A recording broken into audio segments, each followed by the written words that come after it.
الحمد للہ رب العالمین والصلاة والسلام علی سید الانبیاء والمرسلین اما بعد فاعوذ باللہ من الشیطان الرجیم بسم اللہ الرحمن الرحیم۔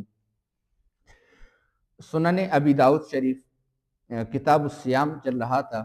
باب ہے بابن فی توقید السحور، یعنی سحری کرنے کی تاکید کے بارے میں احادیث مبارکہ۔ حدثنا مسدد حدثنا عبداللہ بن المبارک عن موسیٰ بن علی بن رباح عن ابیہ عن ابی قیس مولا عمرو بن العاص عن عمرو بن العاص قال قال رسول اللہ صلی اللہ علیہ وسلم ان فصل ما بین صیامنا و صیام اہل الکتاب اکلۃ السحر۔ حضرت عمر بن عاص رضی اللہ تعالیٰ عنہ روایت کرتے ہیں کہ نبی اکرم صلی اللہ تعالیٰ علیہ وآلہ وسلم نے ارشاد فرمایا، ہمارے روزہ رکھنے کے طریقے اور اہل کتاب کے روزہ رکھنے میں فرق سحری کھانا ہے۔ کہ سحری کے ذریعے سے ہمارے اور ان کے روزے کے درمیان فرق ہو جاتا ہے، اور پھر مسلمان کو ایک حکم بھی ہے کہ وہ کافروں کے ساتھ یا فاسق اور فاجروں کے ساتھ مشابہت اختیار نہ کریں۔ تو پھر ہمیں یہی چاہیے کہ ہم سحری کو لازمی طور پر کریں، اگرچہ دل نہ کر رہا ہو، رات کو کھانا لیٹ کھایا ہو، لیکن سحری کی نیت سے کچھ نہ کچھ کھا لینا چاہیے تاکہ ہم سحری کرنے والے شمار ہو جائیں۔ باب من سمى السحور الغداء، باب ان کے بارے میں کہ جس نے سحری کو ناشتے کا نام دیا۔ حدثنا عمرو بن محمد الناقد حدثنا حماد بن خالد الخیاط حدثنا معاویہ بن صالح عن یونس بن سیف عن الحارث بن زیاد عن ابی رحم عن الارباد بن ساریہ قال دعانی رسول اللہ صلی اللہ علیہ وسلم الى السحور فی رمضان وقال هلم الى الغداء المبارک۔ حضرت ارباد بن ساریہ رضی اللہ تعالیٰ عنہ بیان کرتے ہیں کہ نبی کریم صلی اللہ تعالیٰ علیہ وآلہ وسلم نے مجھے سحری کی طرف رمضان میں سحری کھانے کے لیے بلایا اور فرمایا مبارک ناشتے کی طرف آؤ۔ اسی حوالے سے ایک اور حدیث میں بھی ہے کہ نعم سحور المؤمن التمر، کہ مومن کی بہترین سحری جو ہے وہ کھجور ہے۔ تو پھر اس وجہ سے فرمایا کہ سحری کرنا چاہیے، کہ اس کو مبارک بھی فرمایا گیا۔ اگلا باب ہے باب وقت السحور، سحری کے وقت کے بارے میں باب۔ حدثنا مسدد حدثنا حماد بن زید عن عبد اللہ بن سوادۃ القشیری عن ابیہ قال سمعت سمرة بن جندب يخطب وهو يقول قال رسول اللہ صلی اللہ علیہ وسلم لا يمنعن من سحوركم اذان بلال ولا بیاض الافق هكذا حتى يستطير۔ حضرت سمرہ بن جندب رضی اللہ تعالیٰ عنہ نے خطبہ دیا اور دیتے ہوئے یہ بات بیان کی کہ رسول اللہ صلی اللہ تعالیٰ علیہ وآلہ وسلم نے ارشاد فرمایا بلال کی اذان اور افق میں اس طرح پھیلنے والی سفیدی تمہیں سحری سے نہ روکے جب تک وہ چوڑائی کی سمت میں پھیلنے نہیں لگتی۔ تو اس کے بارے میں ہم پیچھے بھی احادیث مبارکہ پڑھ کے آ چکے ہیں کہ حضرت بلال رضی اللہ تعالی عنہ اور یا پھر کبھی حضرت عبداللہ بن ام مکتوم جو ہے وہ سحری کے لیے اذان دیا کرتے تھے کہ جو لوگ سوئے ہوئے ہیں وہ اٹھ جائیں سحری کے لیے، یا پھر جو مومنین مساجد کے اندر عبادت کے اندر مشغول ہیں وہ اپنے گھروں کی طرف لوٹ جائیں اور روزے کے لیے سحری کر لیں۔ حدثنا مسدد حدثنا يحيى عن التيمي حدثنا احمد بن يونس حدثنا زهير حدثنا سليمان التيمي عن ابي عثمان عن عبد الله بن مسعود قال قال رسول الله صلى الله تعالى عليه وآله وسلم لا يمنعن احدكم اذان بلال من سحوره وليس الفجر فانه يؤذن قال او ينادي ليرجع قائمكم وينتبه نائمكم وليس الفجر ان يقول هكذا۔ حضرت عبداللہ بن مسعود رضی اللہ تعالی عنہ سے روایت ہے کہ نبی پاک صلی اللہ تعالی علیہ وآلہ وسلم نے ارشاد فرمایا بلال کی اذان کسی شخص کو سحری کھانے سے نہ روکے، کیونکہ وہ اس لیے اذان دیتا ہے تاکہ نوافل ادا کرنے والا گھر واپس چلا جائے اور سویا ہوا شخص بیدار ہو جائے۔ صبح صادق اس طرح نہیں ہوتی۔ مسدد نامی راوی کہتے ہیں قال مسدد وجمع یحییٰ کفہ حتی یقول وہاکذا ومد یحییٰ باصبعہ السبابتین۔ مسدد نامی راوی کہتے ہیں کہ یحییٰ نامی راوی نے اپنی ہتھیلی کو ملایا نبی اکرم صلی اللہ تعالیٰ علیہ وآلہ وسلم نے فرمایا جب تک وہ اس طرح نہیں ہو جاتی، اس طرح جو وہ روشنی پھیل نہیں جاتی۔ حدثنا محمد بن عیسیٰ حدثنا ملازم بن عمرو عن عبداللہ بن النعمان حدثنی قیس بن طلق عن ابیہ قال رسول اللہ صلی اللہ علیہ وسلم کلوا واشربوا ولا يهدينكم الساطع المسعد فكلوا واشربوا حتى يعترض لكم الاحمر۔ حضرت قیس بن طلق اپنے والد کا بیان نقل کرتے ہیں کہ نبی اکرم صلی اللہ تعالیٰ علیہ وآلہ وسلم نے ارشاد فرمایا تم سحری کے وقت کھاتے پیتے رہو اور اوپر کی طرف جانے والی سفیدی تمہیں نہ روکے، تم اس وقت تک کھاتے پیتے رہو جب تک سرخی چوڑائی کی سمت میں نہیں پھیل جاتی۔ امام ابو داؤد فرماتے ہیں اس روایت کو نقل کرنے میں اہل یمامہ منفرد ہیں۔ اسی حوالے سے حدیث مبارکہ ہے حدثنا مسدد حدثنا حسین بن نمیر حدثنا عثمان بن ابی شیبۃ حدثنا ابن ادریس المعنى عن حسین عن الشعبی عن عدی بن حاتم قال لما نزلت هذه الآية حتى يتبين لكم الخيط الأبيض من الخيط الأسود قال أخذت إقالا أبيض وإقالا أسودا فوضعتهما تحت وسادتي ونظرت فلم أتبين ذلك فذكرت ذلك لرسول الله صلى الله عليه وسلم فضحك فقال إن وسادك إذن لعريض طويل إنما هو الليل والنهار۔ حضرت عدی بن حاتم رضی اللہ تعالیٰ عنہ بیان کرتے ہیں کہ جب یہ آیت نازل ہوئی جب تک سفید دھاگا سیاہ دھاگے کے مقابلے میں تمہارے سامنے واضح نہیں ہو جاتا، حضرت عدی رضی اللہ تعالیٰ عنہ بیان فرماتے ہیں میں نے ایک سفید دھاگا لیا اور ایک سیاہ دھاگا، میں نے ان دونوں کو اپنے تکیے کے نیچے رکھ لیا، میں نے ان کا جائزہ لیا تو وہ میرے سامنے واضح نہیں ہوئے۔ یہ جو قرآن پاک کے الفاظ کے اندر صاف طور پر جو خیط کا یعنی دھاگے کا لفظ تھا، انہوں نے دھاگا رکھ لیا۔ اگلے دن میں نے اس بات کا تذکرہ نبی اکرم صلی اللہ تعالیٰ علیہ وآلہ وسلم سے کیا تو آپ صلی اللہ تعالیٰ علیہ وآلہ وسلم مسکرا دیے اور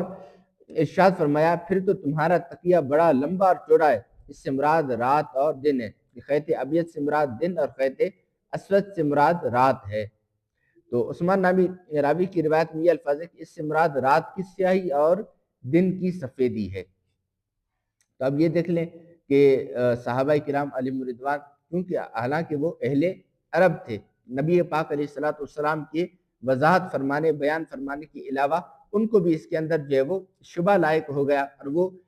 ظاہری الفاظ کی وجہ سے کچھ اور سمجھ بیٹھے۔ اب اس طرح جو یہ کہتے ہیں کہ بھائی احادیث ہمارے سامنے ہیں، قرآن ہمارے سامنے ہے، ترجمہ کیا ہوا ہے، بس ہم وہ پڑھ کر جو ہے وہ احکام کو نکال لیں گے اور ان پر عمل کریں گے، ہمیں کسی عالم کی، کسی مفتی کی، کسی مولوی کی ضرورت نہیں ہے، تو وہ اس سے سبق سیکھ لیں اور وہ سمجھ جائیں کہ اس سے نہیں ہو سکتا کہ کوئی بس صرف اپنی طرف سے کتاب اٹھائے اور بڑا عالم بن جائے اور اپنے مسائل خود نکالنا شروع ہو جائے۔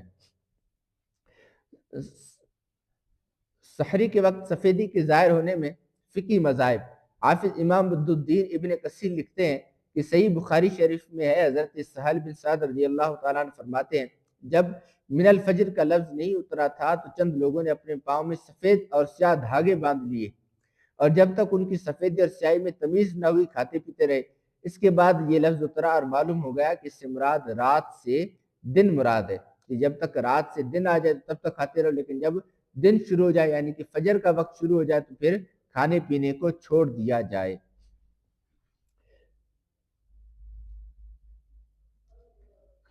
باب ہے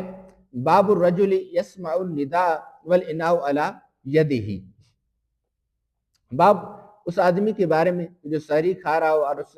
اذان کی آواز سنے جبکہ کھانے کا برتن اس کے ہاتھ میں ہو۔ حدثنا عبد الاعلی ابن حماد حدثنا حماد عن محمد ابن عمرو عن ابی سلمۃ عن ابی ہریرہ قال رسول اللہ صلی اللہ علیہ وسلم اذا سمع احدکم النداء والاناء علی یدہ فلا يدعه حتى يقضي حاجته منه۔ حضرت ابو ہریرہ رضی اللہ تعالیٰ عنہ سے روایت ہے کہ نبی پاک صلی اللہ تعالیٰ علیہ وآلہ وسلم ارشاد فرمایا جب کوئی شخص اذان کی آواز سنے اور برتن اس وقت اس کے ہاتھ میں ہو تو وہ اسے رکھے نہیں جب تک وہ اسے اپنی ضرورت کو پورا نہیں کر لیتا۔ اس رمضان المبارک کے اندر بھی اس کے اوپر بڑا مسئلہ اٹھا تھا ایک کذاب اور جھوٹا مولوی کہ جو اہل حدیث خود کو کہلاتا ہے اور خود اہل حدیث والے بھی اس کو دھتکارتے ہیں. تو اس نے یہ بات کی تھی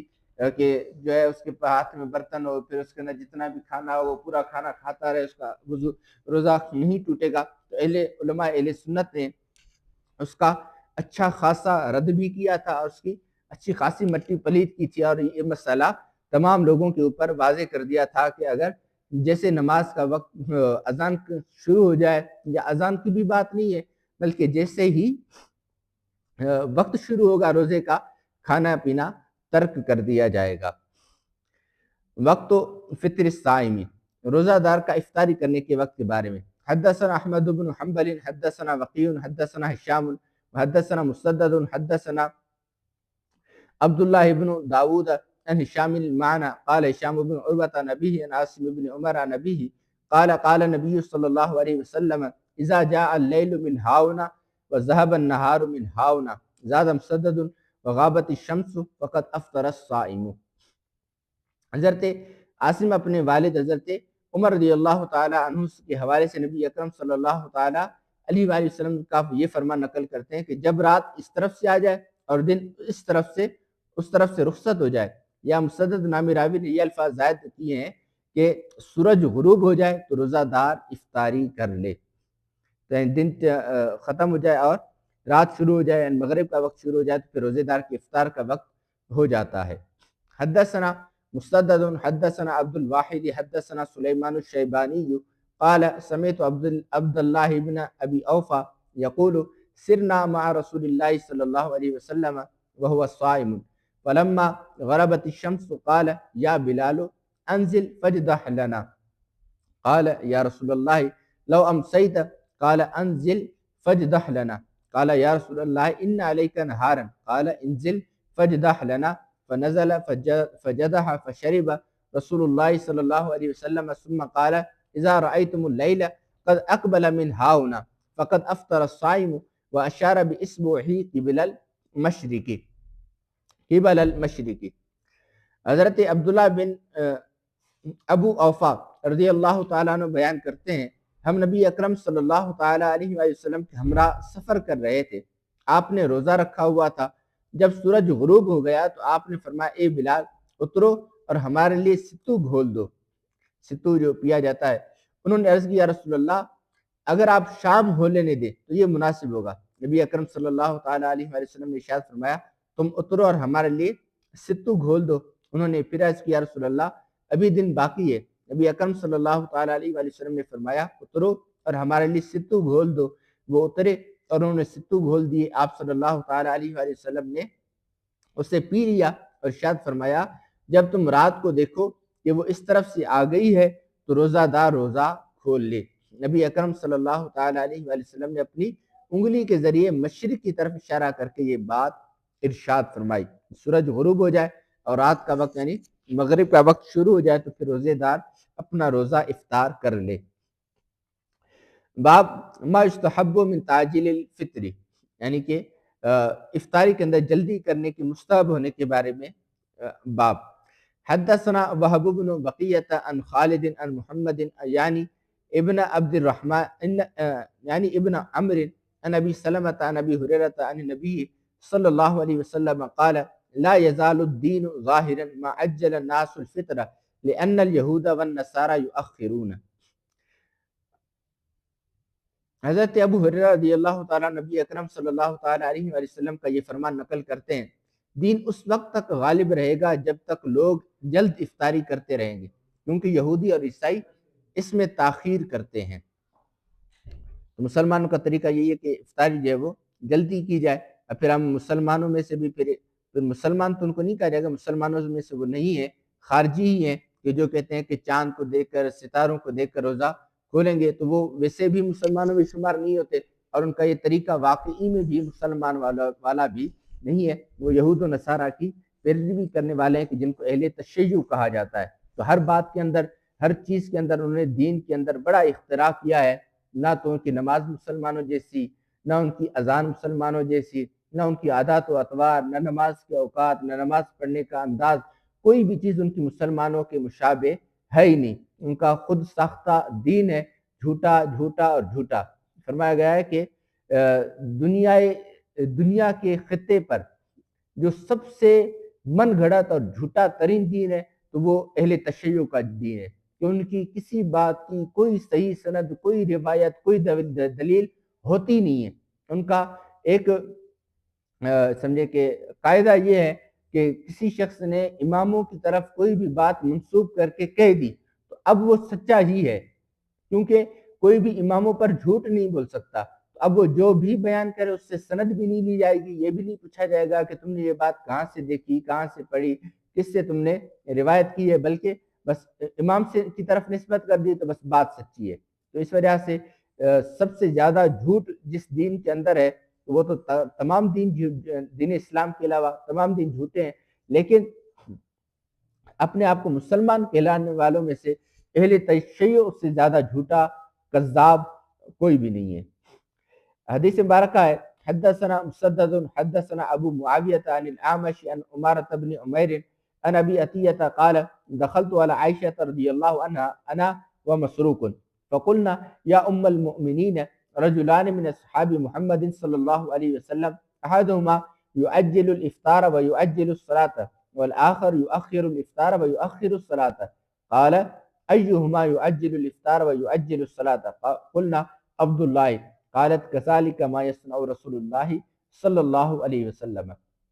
حضرت ابو عطیہ بیان کرتے ہیں میں اور مسروق حضرت سیدتنا اما عائشہ صدیقہ رضی اللہ تعالیٰ عنہ کی خدمت میں حاضر ہوئے، ہم نے عرض کی اے ام المومنین، حضرت محمد مصطفیٰ صلی اللہ تعالیٰ علیہ وسلم کے اصحاب میں سے دو افراد ہیں، ان میں سے ایک صاحب افطاری جلدی کر لیتے ہیں اور مغرب کی نماز بھی جلد ادا کر لیتے ہیں، جبکہ دوسرے صاحب افطاری ذرا تاخیر سے کرتے ہیں اور مغرب کی نماز بھی تاخیر سے ادا کرتے ہیں۔ سیدہ عائشہ رضی اللہ تعالی عنہ نے دریافت فرمایا ان میں سے کون افطاری جلدی کرتا ہے اور نماز جلدی ادا کرتا ہے؟ انہوں نے عرض کی حضرت عبداللہ بن مسعود رضی اللہ تعالی عنہ۔ تو حضرت سیدتنا اما عائشہ صدیقہ رضی اللہ تعالی عنہ نے فرمایا نبی اکرم صلی اللہ تعالی علیہ وآلہ وسلم بھی اسی طرح کیا کرتے تھے، کہ ان کا یہ عمل نبی پاک علیہ السلام کے عمل کے مطابق ہے۔ باب ما یفطر علیہ، باب کی کس چیز کے ذریعے سے افطاری کی جائے۔ حدثنا مسدد حدثنا عبد الواحد بن زیاد عن عاصم الاحول عن حفصة بنت سیرین عن الرباب عن سلیمان بن عامر عمها قال قال رسول اللہ صلی اللہ علیہ وسلم اذا كان احدكم صائما فليفطر على التمر فإن لم يجد التمر فعلى الماء فإن الماء طهور۔ حضرت